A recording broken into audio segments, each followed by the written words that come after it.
দ্বীনের নবী মার নবী ৬ষ্ঠ হিজরিতে মুরাইসির যুদ্ধ থেকে ফিরে আসার পথে যে যুদ্ধে আম্মা জান আয়েশা সিদ্দিকা রাদিয়াল্লাহু তাআলা আনহা তিনিও সঙ্গে ছিলেন।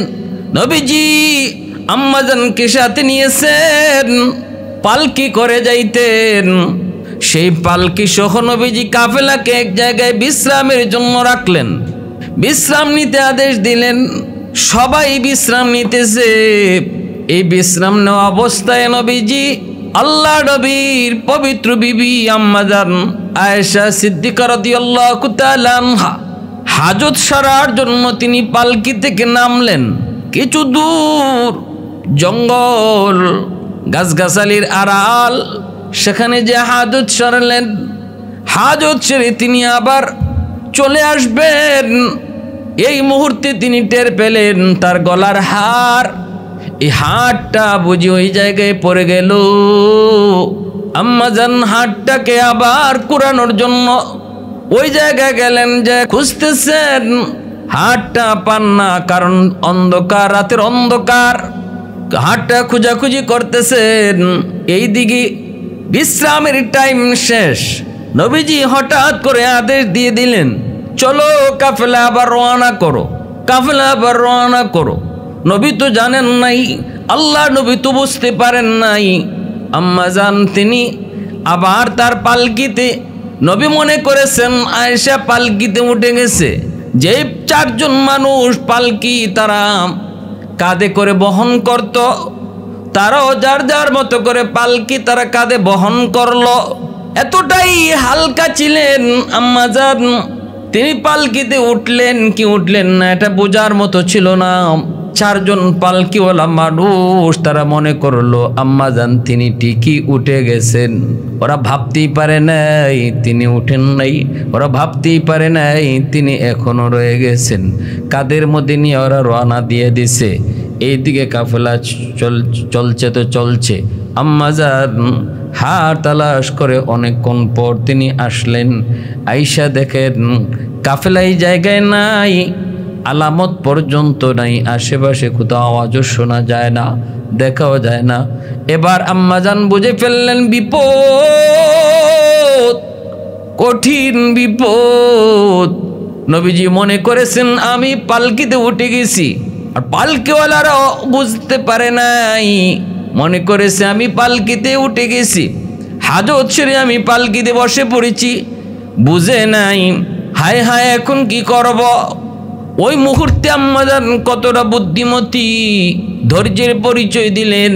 হায় হতাশ না করে, এদিক সেদিক দৌড়াদৌড়ি না করে, আওয়াজ না করে, যে জায়গায় তিনি হারাইলেন ওখানেই তিনি বসে পড়লেন। আর মনে মনে ভাবলেন নবীজি মদিনায় গেলে পরে অথবা কোথাও কোনো এক জায়গায় আমাকে খুঁজতে গিয়ে যখন দেখবেন আমি পালকিতে নাই, অবশ্যই এই জায়গা পর্যন্ত তিনি আসবেন, কারণ এখানে কাফেলা বিশ্রাম নিয়েছে, এই বিশ্রামের জায়গা পর্যন্ত তিনি অবশ্যই আসবেন। অতএব ডানে বামে সামনে পিছনে কোথাও দৌড়ায় কোনো লাভ নাই, বরং বিপদ আরো বাড়বে। তিনি ওই জায়গাটাতেই একটা গাছের সাথে হেলান দিয়ে তিনি বসে পড়লেন আর আল্লাহর কাছে সাহায্য চাইতেছেন, বিপদ থেকে উদ্ধারের জন্য দোয়া করেন। লা হাওলা ওয়ালা কুওয়াতা ইল্লা বিল্লাহ। আল্লাহ পাকের কাছে দোয়া করেন, আল্লাহর কাছে কান্দেন। বিপদ থেকে উদ্ধার করার মালিককে একমাত্র আল্লাহ। বিপদ দেয় কে? আল্লাহ। বিপদ থেকে উদ্ধার করে কে? একমাত্র আল্লাহ। মুশকিল কুশা কোনো পীর নয়, মুশকিল কুশা কোনো দরবার নয়, মুশকিল কুশা না না মানুষ কোনোদিন বিপদ থেকে উদ্ধার করতে হতে পারে না রে যুবক। উদ্ধারকারী একমাত্র আল্লাহ, এর নাম হলো ঈমান। লা ইলাহা ইল্লা আনতা সুবহানাকা ইন্নী কুনতু মিনাজ জালিমিন।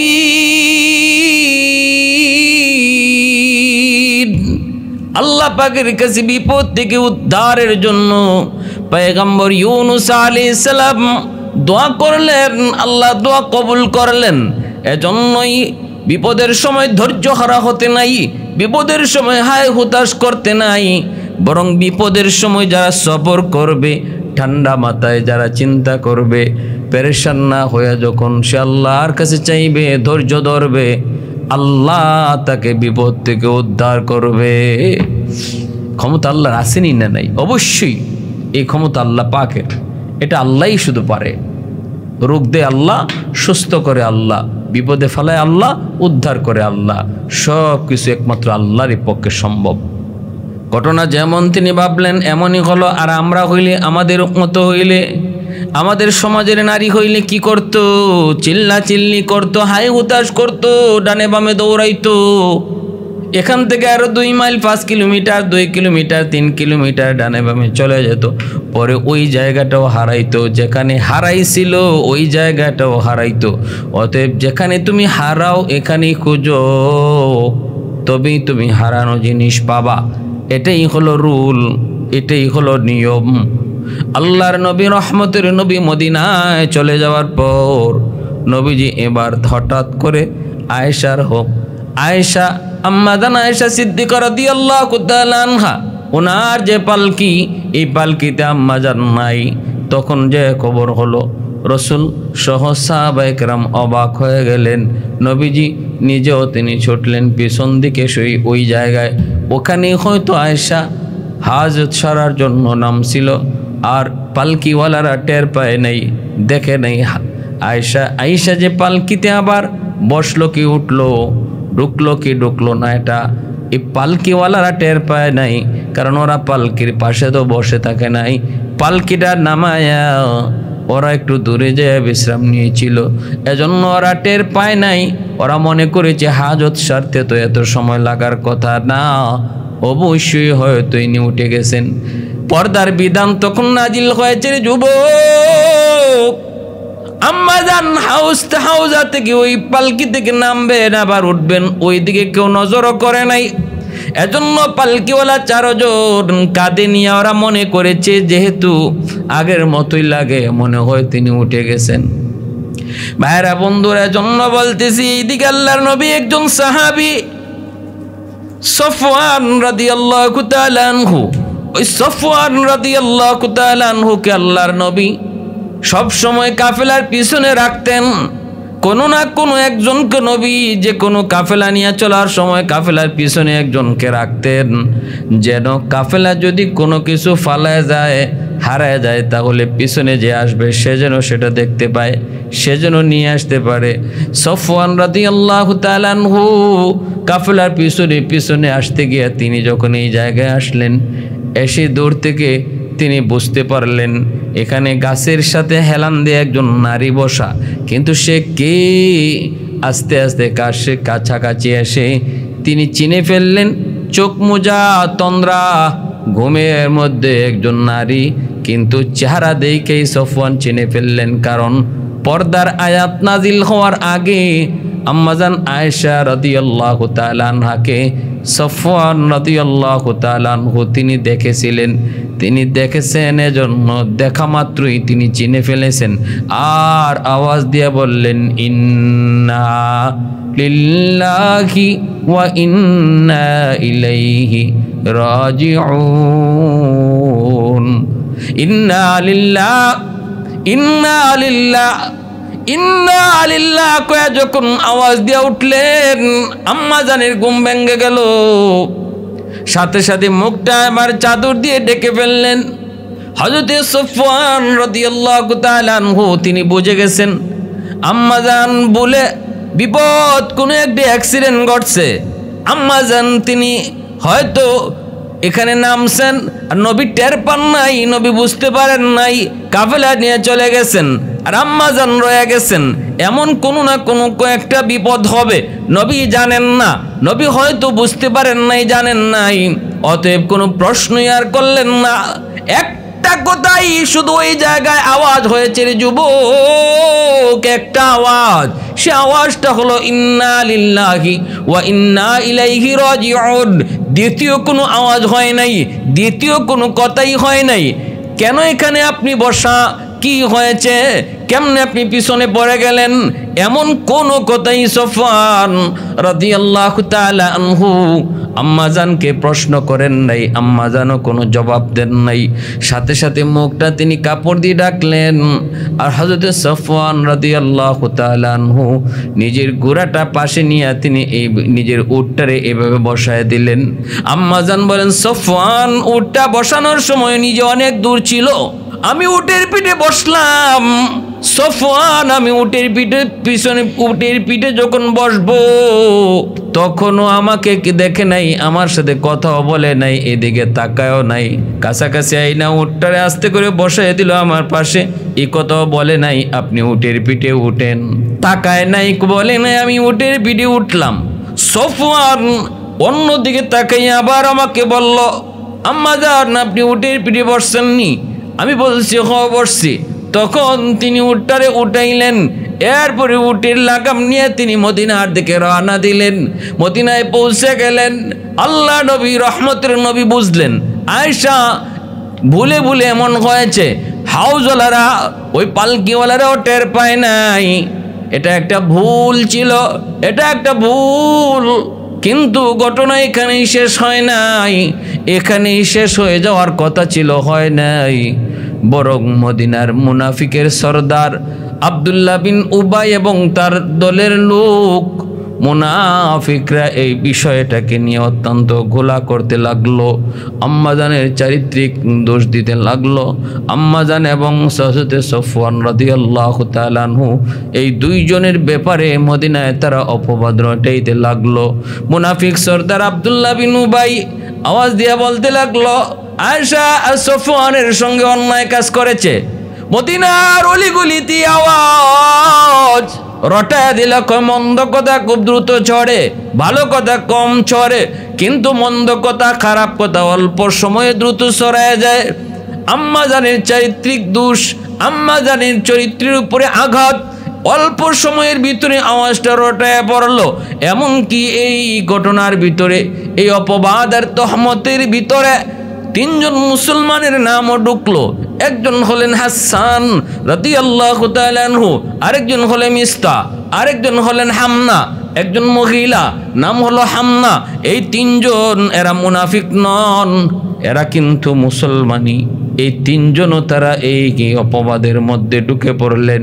এরাও এরকমভাবে সন্দেহ করতে লাগলো, বলা বলি করতে লাগলো। আয়েশার সফওয়ান তারা কাফেলার পিছনে রয়ে গেছে, মনে হয় উদ্দেশ্য কইরাই রয়েছে। আয়েশার চরিত্র ভালো না, নাউজুবিল্লাহি মিন জালিক। এমনভাবে কথা মদিনার চতুর্দিকে যখন দুশমনেরা রটাইতে লাগলো, নবীজির কানে যখন এই আওয়াজটা এসে পৌঁছলো, বলেন তো দেখি আমার নবীর কেমন লাগার কথা। আসমান ভেঙ্গে যেন নবীর মাথায় পড়লো। আম্মাজান আয়েশা সিদ্দিকা রাদিয়াল্লাহু তাআলা আনহাকে মায়ার নবী কত ভালোবাসতেন, কত মায়া করতেন, কত মমতা, কত মহব্বত, কত ভালোবাসা। আল্লাহ নবী জানেন আয়েশা জিন্দিগিতে কোনো দিন অন্যায় কাজ করতে পারে না। মায়ার নবী দয়ার নবীর 100 ইয়াকিন। সফওয়ান যা বলেছে তাই ঠিক, তাই ঠিক। সফওয়ান যেভাবে পাইছে আর আয়েশার কেন দেরি হইছে সব কিছু আল্লাহর নবী শুনছেন, আম্মাজানের কাছ থেকে শুনছেন। ঘটনা নবী যা শুনছেন তাই ঠিক। কিন্তু মুনাফিকের দল এই ভালো ঘটনাটাকে, এই ভুলটারে তারা খারাপ দিকে নিয়ে যাচ্ছে। গেছে তো খালি গেছে না, মদিনার অলি গলিতে তারা ওটায় দেয়। আল্লাহর নবীর কানে আসলো। নবীজি এবার কি করবেন? সাহাবায়ে কেরাম তারাও শুনতেছেন, প্রতিবাদ কেমনে করবেন? নবী যদি বলেন এদেরকে ধরে নিয়ে আসো, এদেরকে শাস্তি দাও, কেন এরা আমার ফ্যামিলির উপরে অপবাদ দেয়, কেন আয়েশার উপরে অপবাদ দেয়? পারবেন নবী তখন যা খুশি তা করতে পারবেন। কিন্তু মুনাফিকের দল ওরা বলবে মুহাম্মদ তার স্ত্রী হওয়ার কারণে, আয়েশা তার স্ত্রী হওয়ার কারণে কোনো ধরনের তদন্ত ছাড়া সে আমাদেরকে দোষী বলল। আমরা দোষী মানুষে আমরা বলাটা আমাদের দোষ, আমরা বলাটা দোষ, যে করে সেটা দোষ না। মুহাম্মদ তদন্ত ছাড়া কেন আমাদেরকে দোষী করলো? শুধুমাত্র তার স্ত্রী আয়েশা তার স্ত্রী হওয়ার কারণে। এই অপবাদ, এই কথাটা যখন সমাজে ছড়াবে, এই কথাটা যেন যে বলতে না পারে, এজন্য নবীজি কোনো জবাব দিতে পারেন না। চুপচাপ নবীজি নীরব নিস্তব্ধ হয়ে গেলেন। আল্লাহ নবী শুনতেছেন, সাহাবায়ে কেরামও শুনতেছেন, কিন্তু জবাব নাই। নবীজি অপেক্ষা করেন আল্লাহ পাকের। আল্লাহ পাক যদি ওহী নাজিল করে, ঘটনার তদন্ত যদি আল্লাহ পাক নিজে জানায় দেয়, সত্য যদি আল্লাহ উন্মোচন করে দেয়, আল্লাহ নিজেই যদি ঘটনার বিবরণ শোনায় দেয়, তাহলে আর কোনো আপত্তি থাকবে না। নবীজি এজন্য কোনো ধরনের বিচার আচার সালিশ করা ছাড়া আল্লাহ পাকের মুখাপেক্ষী হইলেন আর অপেক্ষায় থাকলেন।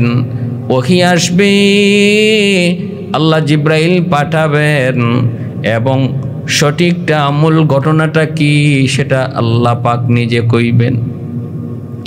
কিন্তু সময় গড়ে যাচ্ছে, আল্লাহ পাকের পক্ষ থেকে ওহী আসে না, জিব্রাইল আমিন আসেন না। জিব্রাইলের অপেক্ষায় মায়ের নবী কিন্তু না, জিব্রাইল তো আসে না। নবীজি নীরব নিস্তব্ধ, আল্লাহও নীরব। নবী নীরব, আল্লাহ নিজেও নীরব। এজন্য মায়ার নবী আরো চিন্তায় পড়ে গেলেন। হায় হায়, আমার আয়েশা তো নির্দোষ, এটা আমি বিশ্বাস করি, আমি মানি, কিন্তু আমার আল্লাহ কেন নীরব? ওহী কেন আসে না? আমি এদের বিচার কিভাবে করব? যদি নিজে পাওয়ার খাটাই, ওরা বলবে মুহাম্মদ। আয়েশা তার স্ত্রী হওয়ার কারণে পাওয়ার খাটাইছে। নবীজি নীরব নিস্তব্ধ, ওহী আসে না। নবীজি ওহীর অপেক্ষায়। আল্লাহর নবী আম্মাজানের কাছেও যান না। আম্মাজান তিনি মদিনায় আসলেন, স্বাভাবিকভাবেই তিনি চলেন, কিন্তু তিনি কোনো কিছু টের পান না। আম্মাজান আয়েশা সিদ্দিকা, বাহিরে যে তুফান, বদনামের তুফান, অপবাদের তুফান শুরু হয়েছে, আম্মাজানের কোনো খবর নাই। কারণ তিনি তো ঘরে থাকেন, ঘরের ভিতরে আওয়াজ আসে নাই, নবীও ঘরে আসেন কম। তবে আম্মাজান এই বাহিরের হালত না জানলো, কিছুটা টের পাইতেছেন নবীজির আচরণে। আল্লাহ নবী কম কম আসেন, কম কম হাসেন, কম কথা বলেন, আগের মতো না। নবীজির চাল চলন, আচার আচরণ, কথাবার্তার মধ্যে পরিবর্তন আম্মাজান কিছু টের পাইলেন, কিন্তু কেন, কি জন্য সেটা আম্মাজান জানেন না, জানার কথাও না। এই অবস্থায় চলছে তো চলছে, এই অবস্থায় দিন যাচ্ছে। একদিন আম্মাজান টের পাইলেন প্রায় মাসের কাছাকাছি হয়ে যাচ্ছে। আম্মাজান একদিন বুঝে ফেললেন, একদিন তিনি জেনে ফেললেন। কেমনে? কই মিস্তার মা, ওই যে তিনজন, একজন হলেন হাসান, তিনি হলেন কবি, আরেকজন হলেন মিস্তা, আরেকজন হলেন হামনা। হামনা হলেন একজন নারী। কে কি তার পরিচয়? হামনা হলেন হযরতে আম্মাজান জয়নব রাদিয়াল্লাহু তাআলা আনহার বোন, নবীজির একজন পবিত্র বিবি যার নাম হলো জয়নব। ওই জয়নবের বোন হলেন হামনা। তাহলে নবীজির শালী হন এই হামনা। কিন্তু আয়েশার অপবাদ রটানোর পিছনে ইনিও একজন, মুসলমানের ভিতর থেকে ইনি একজন, তিনজনের ইনি একজন। ইনি কেন এই অপবাদের কথা রটাইতেছেন? এর পিছনে কারণ হলো, কারণ উনার বোন নবীজির পবিত্র বিবি হযরতে জয়নব রাদিয়াল্লাহু তাআলা আনহা, আর আম্মাজান আয়েশা ইনিও নবীর বিবি। তাহলে জয়নব আর আম্মাজান আয়েশা তারা দুইজন হলেন সতীন। অতএব আর নবীজির পবিত্র বিবিগণের ভিতরে দুইজন ছিলেন সবচেয়ে বেশি সুন্দর, একজন হলেন আয়েশা আর একজন হলেন জয়নব। অতএব সুন্দরের দিক দিয়া আয়েশা ছিলেন সবার চেয়ে উপরে, এরপরেই ছিলেন জয়নব। এজন্য হামনা চিন্তা করলেন আয়েশার অপবাদের কারণে, আয়েশার চারিত্রিক দোষের কারণে যদি নবী আয়েশাকে তালাক দেন অথবা আয়েশাকে ছেড়ে দেন, তাহলে আয়েশার জায়গাটাই দখল করবে তার বোন জয়নব। কারণ জয়নব বলেন আয়েশার পরই সবচেয়ে বেশি সুন্দরী। অতএব সুন্দরীর দিক দিয়া জয়নব আয়েশার জায়গাটা দখল করবেন। এই চিন্তা নিয়ে বোনের দরদি হইয়া তিনি এই কাজে লাগলেন। এমনকি নিজের বোনরাও বলতেছে, বোন রে, সুযোগ যায় আয়েশার বিরুদ্ধে নবীর কাছে কিছু বলো। আয়েশার কোনো বদনাম থাকলে তুমি নবীর কাছে কও, এই তো সুযোগ যায়, কারণ আয়েশা তোমার সতীন। কিন্তু হযরতে জয়নব রাদিয়াল্লাহু তাআলা আনহা বলেছিলেন, এ হামনা চুপ হো, আর কথা বলবি না, আর সামনে বাড়বি না। আয়েশা আমার সতীন হতে পারে, কিন্তু আমি কসম করে বলতে পারি আয়েশার চরিত্র পুত পবিত্র, বিন্দু পরিমাণ আয়েশার চরিত্রের মধ্যে কোনো কালিমা নাই, কোনো দাগ নাই। আমি কোনোদিন আয়েশার চরিত্রে দাগ পাই নাই। আর আমি একটা নারী হয়ে আরেকজন নারীর উপরে মিথ্যা অপবাদ দিয়ে তার জীবন ধ্বংস করতে পারি না। আয়েশার বিরুদ্ধে কিছু বলা মানে মিথ্যা কথা বলা। সাবধান, তুমি চুপ হয়ে যাও। এজন্য ভাইরা বন্ধুরা, আরেকদিকে মিস্তার মা আম্মাজানের কাছে আসছে, আম্মাজানের কাছে আয়েশা নিজের ছেলে মিস্তারে একটা অভিশাপ দিয়া কয়, মিস্তা তুই ধ্বংস হ। আম্মাজান জিজ্ঞেস করেছিলেন, তুমি তোমার ছেলেকে ধ্বংসের বদদুয়া কেন করলে? তখনই মিস্তার মা কয়, কেন আপনি কি জানেন না আমার ছেলেও আপনার চারিত্রিক অপবাদ রটানোর পিছনে সেও একজন, এটাকে আপনি জানেন না? আম্মাজান কয়, কোন কিসের চারিত্রিক দোষ?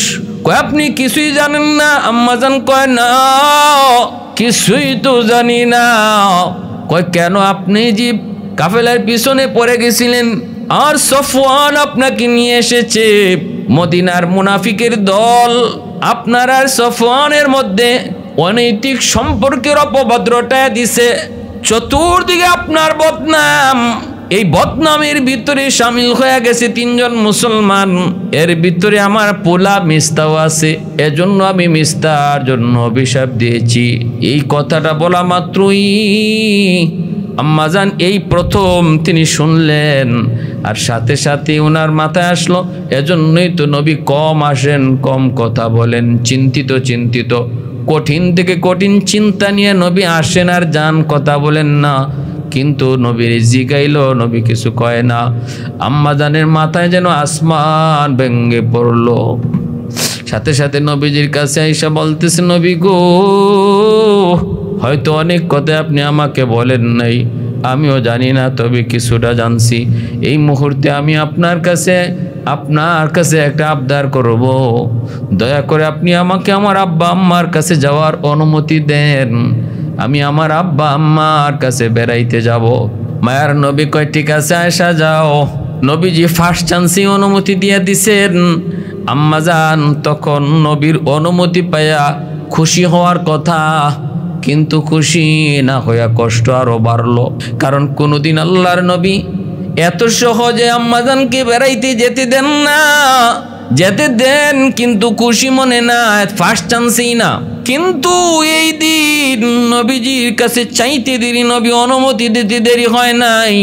কারণ আল্লাহর নবীরও চিন্তা, নবীও চিন্তিত, বড় পেরেশান। আল্লাহ নবীও চাইলেন একটু নীরবতা, আল্লাহ নবীও চাইলেন আশা একটু বাপ মার কাছে যাক, আমিও একটু নীরব থাকি, একটু রিল্যাক্সে থাকি, একটু একাকী থাকি। বিশাল বড় বোঝা যেন নবীর মাথায়। কিন্তু আম্মাজান অধিক কষ্ট পেয়ে গেলেন। কোনোদিন তো নবী আমাকে এইভাবে ফার্স্ট চান্সে অনুমতি দেন না, আজ আমাকে ফার্স্ট চান্সে অনুমতি দিলেন। তাহলে কি নবী আমার উপরে সন্দেহ করেন? চিন্তার মধ্যে পড়ে গেলেন। নবীজির অনুমতি পাইয়া আম্মাজান চোখের পানি মুইসা কান্না করে করে তিনি বাবার বাড়িতে চলে আসলেন। আবু বকর সিদ্দিক রাদিয়াল্লাহু তাআলা আনহুর মেয়ে আম্মাজান আয়েশা সিদ্দিকা রাদিয়াল্লাহু তাআলা আনহা মা বাবার কাছে আয়েশা দেখেন বাপ মাও চিন্তিত, বাপ মা বড় পেরেশান তো হওয়ার কথাই। মেয়ের ব্যাপারে চতুর্দিকে অপবাদ, মেয়ের ব্যাপারে চতুর্দিকে বদনাম। কেমন করে মা, কেমন করে বাবা ঠিক থাকে? তিনি আয়েশা দেখেন বাপ মাও চিন্তিত, কিন্তু মা সান্ত্বনা দিয়া কয়, মা রে তুই চিন্তা করবি না, মনোবল ভাঙবি না, আল্লাহর কাছে চা, আল্লাহ বিপদ থেকে উদ্ধার করবে। মা আমরাও জানি তুমি কখনো অন্যায় করতে পারো না, ছোটকাল থেকে তোমাকে বড় করেছি, মা কখনো অন্যায় আমরা দেখি নাই, আমরা মা বাবা কখনো ভাবতেও পারি না, কল্পনাও করতে পারি না তুমি কোনো অন্যায় করেছো, কিন্তু আল্লাহর কাছে চাও মা, আল্লাহ যেন তোমার পক্ষে থাকে। এইভাবে মায় বাবায় দুজনে বুঝায় আম্মা যান তিনি বাপ মার বাড়িতে আসলেন, শুধু কান্না আর কান্না, কান্না আর কান্না করে দিন যায় রাত যায়, খায় না ঘুমায় না, ঠিক মতো খাওয়ান নাই, ঠিক মতো ঘুম নাই, শুকায় যাইতেছেন। এইদিকে আল্লাহর নবী রহমতের নবী চিন্তায়, নবীজি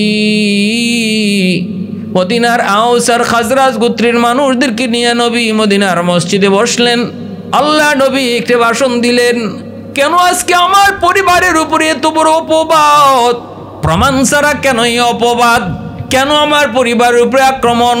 নবীজির কষ্টের কথা যখন মদিনার মসজিদে এলান করলেন, আউস গোত্রের একজন সাহাবী দাঁড়ায় কয়, নবী গো অনুমতি দেন, যেই বেঈমানগুলি এত বড় অপবাদ দেয় ওই বেঈমানগুলার মাথা আমি কেটে ফেলবো, এদেরকে টুকরা করে ফেলবো, হত্যা করে ফেলবো।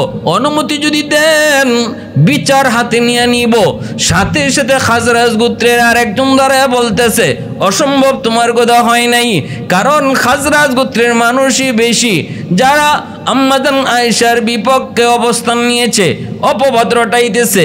এমনকি ওই মুনাফিক সরদার আব্দুল্লাহ বিন উবাই সেও খাজরাজ গোত্রের একজন নেতা। এজন্য খাজরাজ গোত্রের মানুষ আউস গোত্রের ওই সাহাবীর বিরুদ্ধে তারা দাঁড়ায় গেল। নবীজির সাথে সাথে দুনো পক্ষকে শান্ত করলেন, আল্লাহ নবী শান্ত করলেন। এরপরে নবীজির চিন্তা আরো বেড়ে গেল, পক্ষ দুইটা হয়ে গেল, আউস আর খাজরাজ। মনে হচ্ছে যেন এই ঘটনাকে কেন্দ্র করে মদিনায় কোনো অঘটন ঘটে যাবে। কেউ নবীর পক্ষ নিল, কেউ নবীর বিপক্ষ নিল। এই অবস্থায় দেখা যায় আল্লাহর নবী চিন্তায়, সাহাবায়ে কেরাম আবু বকর সিদ্দিক নয় হযরত ওমরকে জিজ্ঞেস করে, নবীজি আল্লাহ নবী ওমরকে জিজ্ঞাসা, ওমর আমার আয়েশার ব্যাপারে তুমি কও। ওমর বলে, নবী গো খোদার কসম, আয়েশা পুত পবিত্র, আয়েশার কোনো বিন্দু পরিমাণ অপবাদ হইতেই পারে না, আয়েশার বিরুদ্ধে কোনো অপবাদ দেওয়া ঠিকই না, কারণ আয়েশা পুত পবিত্র, ভালো করে চিনি। আবু বকর সিদ্দিক রাদিয়াল্লাহু তাআলা আনহুর মেয়ে হযরত আম্মাজান আয়েশা সিদ্দিকা আর হযরত ওমর রাদিয়াল্লাহু তাআলা আনহুর মেয়ে হযরত হাফসা রাদিয়াল্লাহু তাআলা আনহা, তিনিও নবীজির মেয়ে। অতএব আয়েশা আর হাফসা তারা দুজন সতীন। তিনি আয়েশার বিরুদ্ধে বলতে পারতেন। সাহাবায়ে কেরাম এমন নন, সাহাবায়ে কেরাম কখনো নিজে স্বার্থকে বড় করতেন না।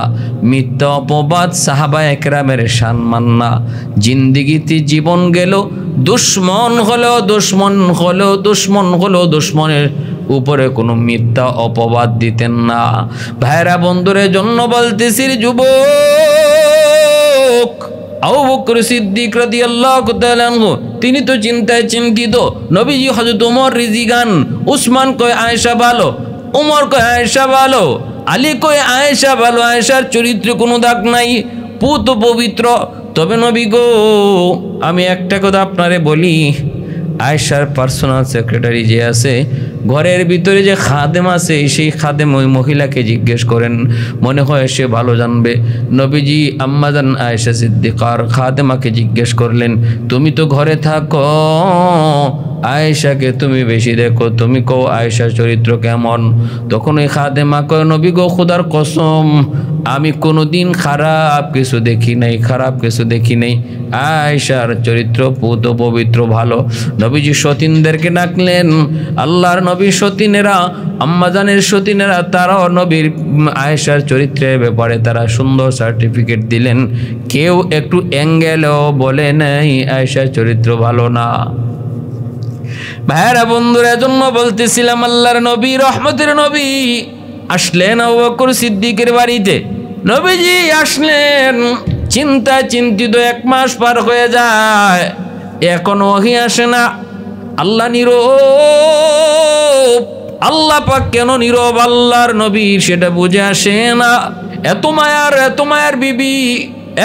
মায়ার বিবি আয়েশা, এত জ্ঞানী, এত গুণী, নবীর প্রতি তার মহব্বত এত বেশি। জল চকি দিলেন নবীকে ওযু করার জন্য। আল্লাহ নবী জল চকিতে বসলেন। আম্মাজানের পায়ের আঙ্গুল জলচকির পায়ের নিচে পড়ে গেল। নবীজি জলচকিতে বসে পড়লেন।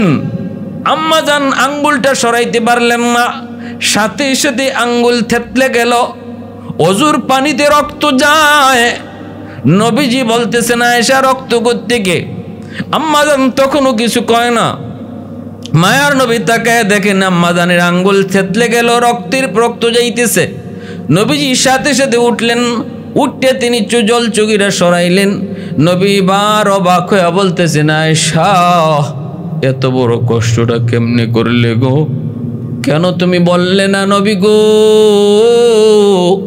আপনি একটু উঠেন, আপনার জলচকির পায়ার নিচে আমার পা পড়ে গেছে, আমার আঙ্গুল পড়ে গেছে, একবার কেন বললে না? বললে তো এত বড় ব্যথা পাইতে না। আম্মাজান তখন চোখের পানি মুইসা কই, নবী গো আমার পায়ের আঙ্গুল পড়ছে তো কি, এটা তো হালকা, এতটা তো ছাতা, এটা তো ছোট। কলিজায়, আমার কলিজায় যদি আমার কলিজাটাও যদি পড়তো, আমার কলিজার উপরে যদি আপনার জলচকিটা পড়তো আর আপনি সেই চকিতে বসে পড়তেন, আমি আয়েশা কলিজা ছিদ্র হয়ে রক্ত বের হতো, তবু আপনাকে উঠেন গো নবী এই কথা বইলা কষ্ট দিতাম না। উঠেন গো নবী উঠেন, এই বইলা আপনারে একটু কষ্ট দিতাম না। আঙ্গুল তো ছাতা, কলিজা পড়লো আমি কষ্ট দিতাম না। এতটা মহব্বত, এতটা ভালোবাসা তিনের নবী, মায়ার নবীও তিনি ভালোবাসতেন। নবীজি বলতেন, আয়েশা গ্লাসের অবশিষ্ট পানিটা আমাকে দাও। নবীজি অবশিষ্ট পানিটা পান করতেন। আম্মাজান কয়, আমি গ্লাসের যেই জায়গায় ঠোঁট লাগায়া পানি পান করতাম, নবীজি ওই জায়গাটাতেই ঠোঁট লাগায়া তিনি পানি পান করতেন। এত মায়া নবী আদর করে হুমায়রা কয়া ডাকতেন, সুন্দরী। নবীজি আম্মাজানকে হুমায়রা কয়া ডাকতেন।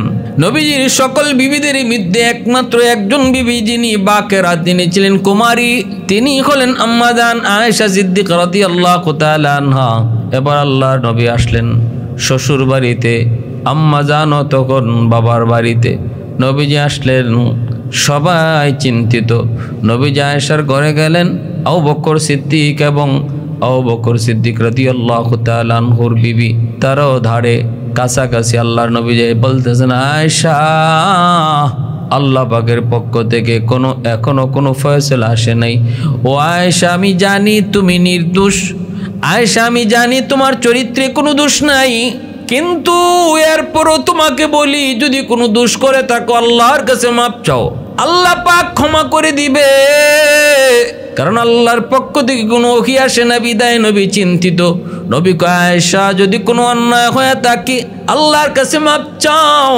আল্লাহ পাক রব্বুল আলামিন গফির, আল্লাহ পাক রব্বুল আলামিন গফুর, আল্লাহ পাকের উপাধি গফফার। আল্লাহ পাক মুহূর্তের ভিতরে গুনাহ মাফ করে দেয়। অতএব আয়েশা যদি কোনো অন্যায় হয়ে থাকে তুমি আল্লাহর কাছে ক্ষমা চাও। এই কথাটা বলা মাত্রই কথা শেষ হতে পারে নাই, আম্মাজানের মাথা যেন আসমান পুরাটাই ভেঙে পড়ল। রসুল বললেন কি, এই কথার দ্বারা বোঝা যায় আল্লাহ নবীও কিছুটা সন্দেহ করেন আমি অন্যায় করেছি কিনা। হায় হায়, একজন সতীসাধ্বী নারী যখন তার স্বামী তার চারিত্রিক সন্দেহ করে, চারিত্রিক দোষ নিয়ে কোনো অপবাদ দেয়, পৃথিবীতে একজন সতীসাধ্বী নারী, এই নারীর সবচেয়ে বড় কষ্ট হলো এই অপবাদ। যখন সে কোনো অন্যায় করে না, ওই অন্যায়ের মধ্যে তারে অন্যায়কারী হিসাবে বলা হয়। যেই নারীর চরিত্র ভালো অথচ তার স্বামী কই চরিত্র খারাপ, পৃথিবীতে ওই নারী, এর চেয়ে বড় কষ্ট তার কাছে আর কিছু নাই। আম্মাজান এত কষ্ট পাইলেন আর বলতেছেন, নবী গো আপনি এমন কথা বললেন, কি জবাব দেব? আমার কাছে কোনো জবাব নাই, আমার কাছে কোনো জবাব নাই। আমি জবাবের ভাষা হারায় ফেলছি। আমি আল্লাহর কাছে 1000 বার মাপ চাইমু, কিন্তু এই বিষয়ে আমি আল্লাহর কাছে মাপ চাইমু না। আল্লাহর কাছে আমি এই বিষয়ে ক্ষমা চাইমু না, কারণ আমি জানি আমি নির্দোষ, আমার আল্লাহও জানে আমি নির্দোষ। অতএব যে দোষী সে তার দোষে অস্বীকার না করা যেমন দোষ, যে নির্দোষ সে নির্দোষ হইয়া নিজের দোষী বলাও তেমন দোষ। যে দোষী মানুষ সে তার নির্দোষ বলা যেমন দোষ, যে নির্দোষ সে নির্দোষ হইয়া নিজেকে দোষী বলা এটাও তেমন দোষ, তেমন অন্যায়। অতএব এই মুহূর্তে আমি যদি বলি আমি অন্যায় করি নাই, আমার আল্লাহ জানে আমি অন্যায় করি নাই, তাহলে আপনারা আমার কথাটা বিশ্বাস করবেন না। আমি যদি বলি আমি অন্যায় করি নাই, আমার আল্লাহ জানে আমি কোনো অন্যায় করি নাই, তবে আপনারা আমার কথাটা বিশ্বাস করবেন না। আর আমি যদি বলি আমি দোষ করেছি, অথচ আমার আল্লাহ জানে আমি নির্দোষ, আপনারা হয়তো আমার কথাটা কিছু বিশ্বাস করে ফেলতে পারেন। এজন্য আমি কিছুই বলবো না, নীরব। সাইয়্যিদুনা ইউসুফ আলাইহিস সালামের বাবা তিনি বিপদের সময় যেই কথা বলেছিলেন আমিও এই কথাই বললাম, তিনি যেই জবাব দিয়েছিলেন এই জবাব আমিও দিলাম। ফাসাবরুন জামিল ওয়াল্লাহুল মুস্তাআনু আলা মা তাসিফুন। আম্মা জান এতটাই পেরেশান ছিলেন ওই সময়। ইউসুফ আলাইহিস সালামের বাবার নাম ইয়াকুব, ইয়াকুব নামটাও তিনি ভুলে গেছেন। মানুষ যখন কঠিন থেকে কঠিন পেরেশানিতে পড়ে তখন নাম ভুলে যায়। ইয়াকুব নবীর নামটাও তখন আম্মাজান ভুলে গেছেন। এতটা পেরেশান, এতটা পেরেশান, এতটা পেরেশান। আম্মাজান এই কথা শুই না নবীজি নীরব নিস্তব্ধ হয়ে গেলেন, আর কোনো আওয়াজ নাই। ওই মুহূর্তেই আল্লাহর পক্ষ থেকে ওহী নাজিল শুরু হলো। পবিত্র কোরআনের সূরাতুন নূরের আয়াতগুলো আল্লাহ নাজিল করলেন, যে আয়াতগুলো আম্মাজানের সম্মান নিয়া আল্লাহ নিজে এই আয়াতগুলো নাজিল কইরা জানায় দিয়েছেন, বন্ধু বুঝায় দিয়েছেন আয়েশা নিরপরাধ নির্দোষ। আয়েশার উপরে যা অপবাদ হয়ে দেওয়া হয়েছে এগুলো সব হলো অপবাদ, এইগুলার সাথে আয়েশা জড়িত না। আম্মাজানের চারিত্রিক সার্টিফিকেট দিয়ে আল্লাহ কোরআনে আয়াত নাজিল করলেন। আল্লাহর নবী খুশি হয়ে আল্লাহ পাকের কুদরতি কদমে সেজদায় পড়লেন। আল্লাহর নবী খুশি। আম্মাজান আয়েশা সিদ্দিকা রাদিয়াল্লাহু তাআলা আনহার মা বাবা আবু বকর এবং আবু বকরের বিবি রাদিয়াল্লাহু তাআলা আনহুমা তারা দুজনকে নবী শুনাইতেছেন, আবু বকর আয়েশার চারিত্রিক সার্টিফিকেট, আয়েশার সুন্দর চরিত্রের সার্টিফিকেট দিয়ে আল্লাহ কোরআনে আয়াত নাজিল করেছে। এই কথাটা যখন আবু বকর সিদ্দিককে শুনাইলেন, আবু বকর সিদ্দিকের বিবিকে শুনাইলেন, তারা দুজন দৌড় দিয়া আম্মাজানের কাছে গেলেন। যাইয়া আবু বকর সিদ্দিক রাদিয়াল্লাহু তাআলা আনহুর বিবি সাহেব যায়া বলতেছে, আয়েশা এই মুহূর্তে তোমার পবিত্রতা বর্ণনা করে আল্লাহ পাক কোরআনে আয়াত নাজিল করেছে, যাও যায় তুমি নবীর শুকরিয়া আদায় করো, আল্লাহর নবীর কাছে যাও। আম্মা জানি কথা শুই না আল্লাহর কুদরতি কদমে সেজদায় পড়ে শুকরিয়া আদায় করে। কিন্তু তখন তিনি বলেন, না আমি কেন নবীর শুকরিয়া আদায় করব? আমার পবিত্রতা যিনি ঘোষণা করেছেন আমি তার শুকরিয়া আদায় করে নিছি। ওই মনের ভিতরে যে অভিমান, আমার নবী কেন এটা সন্দেহ করলেন, নবী সন্দেহ করলেন কেন আম্মা জান সেটা সইতে পারেন নাই। এজন্য আমার ভাইয়েরা বন্ধুরা খেয়াল রাখবা, মদিনার মুনাফিকের দল ওরা কিন্তু আজ ওই সময়ও নবীর পরিবারের বিরুদ্ধে তারা অপবাদ দেওয়ার চেষ্টা করেছে। আল্লাহর নবীর বিবি আম্মাজান আয়েশা সিদ্দিকার সেই গলার হার হারায় যাওয়াকে কেন্দ্র করে এত বড় অপবাদ ওঠাইছে। শেষ পরিণামে আল্লাহর পক্ষ থেকে সাহায্য আসছে। এজন্য বলতেছি নারীরা, মারা একটু খেয়াল করে শোনো, বিপদের সময় ধৈর্য হারা হইও না, আল্লাহর কাছে চাও। বিপদের সময় ধৈর্য হারা হইও না। আমার রসুল তিনিও কিন্তু ধৈর্য হারা হন নাই। আমার রসুল আপনার নবী ধৈর্য হারা হইয়া আম্মা জানের সাথে সম্পর্ক কাটাপ করেন নাই, বরং তিনি অপেক্ষা করেছেন, সবর করেছেন। অথচ হিন্দু ধর্মের পণ্ডিত রামকৃষ্ণ, তার বউয়ের নাম সীতা, এই সীতার চারিত্রিক দোষ দেওয়ার পর রামকৃষ্ণ সীতাকে বিসর্জন দিয়েছিল। পরবর্তীতে জানা যায় সেটা অপবাদ, এটা মিথ্যা, কিন্তু বিসর্জন তো দিয়া দিছে। হিন্দু ধর্মের মধ্যে সেই ঘটনা উল্লেখ আছে। আমার আপনার নবী কিন্তু এই অপবাদ শোনার পরই আম্মাজানকে বিসর্জন দেন নাই, অপেক্ষা করেছেন, আল্লাহর ধৈর্য ধরেছেন, ফল পেয়েছেন। আর আম্মাজান তিনিও কোনো খারাপ সিদ্ধান্তে যান নাই। বর্তমান যুগের নারীরা এমন কোনো বিপদ আপদে পড়লে সাথে সাথে গলায় রশি দিতে চায়, ফাঁসি দিতে চায়, বিষ খাইতে চায়, সুসাইড করতে চায়। না না, সাবধান, বিপদ আসবে, বিপদ কাটবে। মেঘ দেখে করিস নে ভয়, আড়ালে তোর সূর্য হাসে। বিপদ আসবে, বিপদ কাটবে, কে কাটাবে? আল্লাহ কাটাবে। এজন্য সাহায্য চাও আল্লাহর কাছে, সবর, চোখের পানি ফলে কান্দো। অচিরে আল্লাহ পাক রব্বুল আলামিন মেঘ দূর কইরা মেঘের ভিতর থেকে সূর্য উঠায় দিবে। যেমনটা আম্মাজান ধৈর্য ধরেছেন, আল্লাহর কাছে কাঁদছেন, পরিণামে আল্লাহ পাক আম্মাজানের পক্ষে পবিত্রতা ঘোষণা কইরা পবিত্র কোরআনের সূরাতুন নূরে আয়াত আল্লাহ নাজিল করে দিছেন। তাহলে আমরা জানলাম যে বিপদ আপদে অধৈর্য হওয়া যাবে না, ধৈর্য ধরতে হবে আর সাহায্য চাইতে হবে কার কাছে? আল্লাহর কাছে।